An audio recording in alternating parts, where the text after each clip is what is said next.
आम्ही जिल्हाधिकाऱ्यावर जेलभरो आंदोलन केले। त्या आंदोलनामध्ये शासनाने आम्हाला फक्त देतो म्हणून काही सुद्धा दिलं नाही आणि आम्हाला 15,000 रुपये जाहीर करून आणि आम्हाला पुन्हा त्यांनी 13,000 पगार देऊन आणखीन तुम्हाला त्या मानधनामध्ये इन्सेंटिव्ह म्हणून आम्हाला परत कामावर ठेवला। ते न करता डायरेक्ट आम्हाला 15,000 द्यायला पाहिजे होतं आणि केंद्राने अजिबात 10-12 वर्ष झालं अजिबात वाढ केलेली नाही, नुसती कामच नुसतं कुठलं जिथं कमी तिथं अंगणवाडी सेविका असं हे जे धोरण झाले आणि काम ज्यादा आणखीन दाम कमी असं झाले।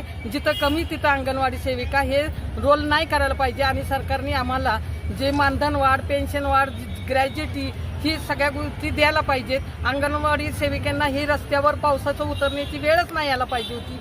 ह्या गोष्टी घेऊन आज आम्ही इथं रस्त्यावर उतरलेलो आहे कलेक्टर ऑफिसवर।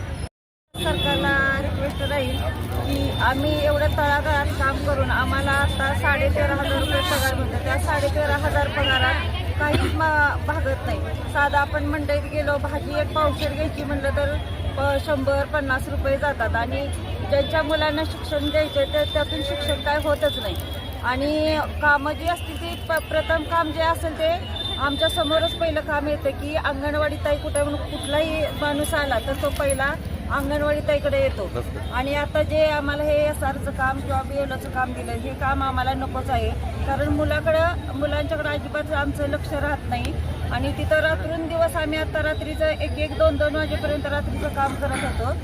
इतका त्रास झाला आम्हाला, एक महिला आजारी आहे तरी सुद्धा त्यांना त्यातून सुटका मिळाली नाही, तर ते सरकारने तातडीने करावं आणि आम्हाला ग्रॅज्युटी आणि पेन्शन लागू करावी एवढं आमचं मागणं आहे। कशी आहे की 10 वेळा हे रस्त्यावरती उतरायला लावायचं आणि जे योजनाबाह्य कामं आहेत त्या योजनाबाह्य कामासाठी माझ्या सगळ्या महिला उरलेल्या आहेत। का म्हणून कशासाठी? फक्त माझं एकच मत आहे की पोलीस डिपार्टमेंटची भीती दाखवतायत, फौजदारी आम्ही करू अशी भीती दाखवतायत, तर कलेक्टर साहेबांनी फक्त एवढंच दाखवावं की हा जो GR कुठे आहे। जे खालची लोक आमच्या महिलांना जी भीती दाखवतात, BLOचं काम नाही केलं तर आम्ही फौजदारी करू, आम्ही तुम्हाला आतमध्ये टाकू किंवा अंगणवाडी सेविका पदाला तुम्ही राजीनामा द्या। ही मापं काढणार जिल्हाध्यक्ष महोदय कोण आहेत? चिखलाचा गोळा घडवतात माझ्या अंगणवाडी सेविका।